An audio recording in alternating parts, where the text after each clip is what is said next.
கடலுக்கு அடியில் ஏற்பட்ட மாற்றம். இதனால் பசிபிக் தட்டில் திடீர் விரிசல் ஏற்பட்டுள்ளது. மேலும் ஜப்பான் முதல் நியூசிலாந்து வரை மிகப்பெரிய ஆபத்து ஏற்பட உள்ளதாக விஞ்ஞானிகள் எச்சரித்துள்ளார்கள். அதனை பற்றி இந்த வீடியோ தொகுப்பில் பார்க்கலாம். நம் பூமி ஒரே திடமான மேற்பரப்பை கொண்டிருக்கவில்லை. அதற்கு பதிலாக இது பெரிய மற்றும் சிறிய துண்டுகளாக பிரிக்கப்பட்டுள்ளது. அவை டெக்டோனிக் தட்டுகள் என்று அழைக்கப்படுகின்றன. இந்த தட்டுகள் பூமியின் கவசத்தின் மீது மெதுவாக நகர்ந்து ஒன்றுக்கொன்று மோதுகின்றன, விலகி செல்கின்றன அல்லது உராய்ந்து செல்கின்றன.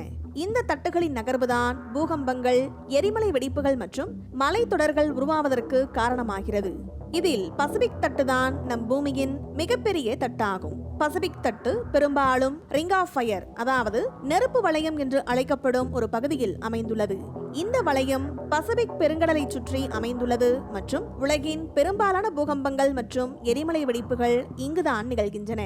குறிப்பாக பசிபிக் தட்டு மற்ற தட்டுகளுடன் மோதுவதால் தீவிர புவியியல் செயல்பாடு ஏற்படுகிறது. குறிப்பாக பசிபிக் தட்டு மேற்கில் ஆசிய தட்டுக்கு கீழும், கிழக்கில் வட அமெரிக்க மற்றும் தென் அமெரிக்க தட்டுகளுக்கும் கீழும் மூழ்கிறது. சமீபத்திய ஆண்டுகளில் ஜப்பான், பிலிப்பைன்ஸ், இந்தோனேஷியா, நியூசிலாந்து மற்றும் பசிபிக் தீவுகள் போன்ற பசிபிக் தட்டின் எல்லையில் அமைந்துள்ள நாடுகளில் பூகம்பங்கள் மற்றும் எரிமலை வெடிப்புகளின் எண்ணிக்கை அதிகரித்துள்ளது.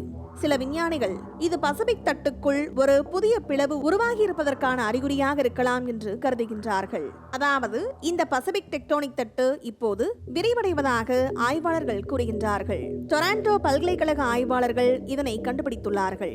இந்த பசிபிக் தட்டு அமைந்துள்ள கடலில் ஏற்பட்டுள்ள விரிசல்கள் மூலமாகவே இதனை அவர்கள் கண்டுபிடித்துள்ளார்கள். இதனால் கடலுக்கு அடியில் பல 100 கிலோமீட்டர் நீளமும் பல 1000 கிலோமீட்டர் ஆழத்திலும் பல விரிசல்கள் ஏற்பட்டுள்ளதாக விஞ்ஞானிகள் கூறியுள்ளார்கள்.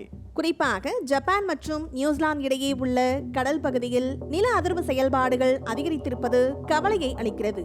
நீருக்கடியில் உள்ள டெக்டோனிக் தட்டுகளை நேரடியாக ஆய்வு செய்வது மிகவும் கடினமாகும்.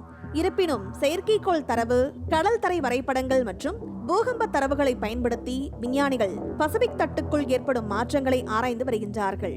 மேலும் இது குறித்து ஆய்வாளர்கள் கூறுகையில், நம் பூமியின் உட்புறங்களில் புவியியல் சிதைவுகள் ஏற்படுகிறது என்பது எங்களுக்கு முன்கூட்டியே தெரியும்.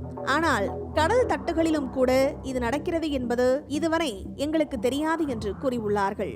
இந்த பசிபிக் தட்டு தான் ஜப்பான் உள்ளிட்ட நாடுகளில் அடிக்கடி நில அதிர்வு ஏற்பட காரணமாக இருக்கும் ரிங் ஆஃப் ஃபயருக்கும் காரணமாக உள்ளது.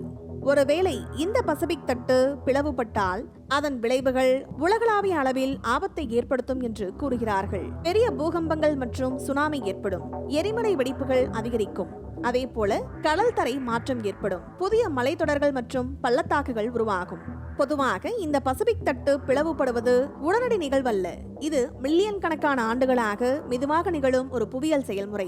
தற்போதைய அறிகுறிகள் ஒரு ஆரம்ப கட்டமாக இருக்கலாம். மேலும் ஒரு பெரிய பிளவு உருவாக இன்னும் மில்லியன் கணக்கான ஆண்டுகள் ஆகலாம். இருப்பினும் இந்த செயல்முறை ஏற்கனவே தொடங்கிவிட்டன என்பதற்கான சான்றுகள் அதிர்ச்சியை ஏற்படுத்துகின்றன. தற்போது உலகெங்கிலும் உள்ள புவியியல் விஞ்ஞானிகள் பசிபிக் தட்டின் செயல்பாடுகளை தீவிரமாக ஆய்வு செய்து வருகின்றார்கள். GPS தரவு, செயற்கைக்கோள் படங்கள் மற்றும் கடல் தரை ஆய்வுகள் மூலம் இந்த தட்டின் நகர்வு மற்றும் அழுத்த மாற்றங்கள் கண்காணிக்கப்படுகின்றன.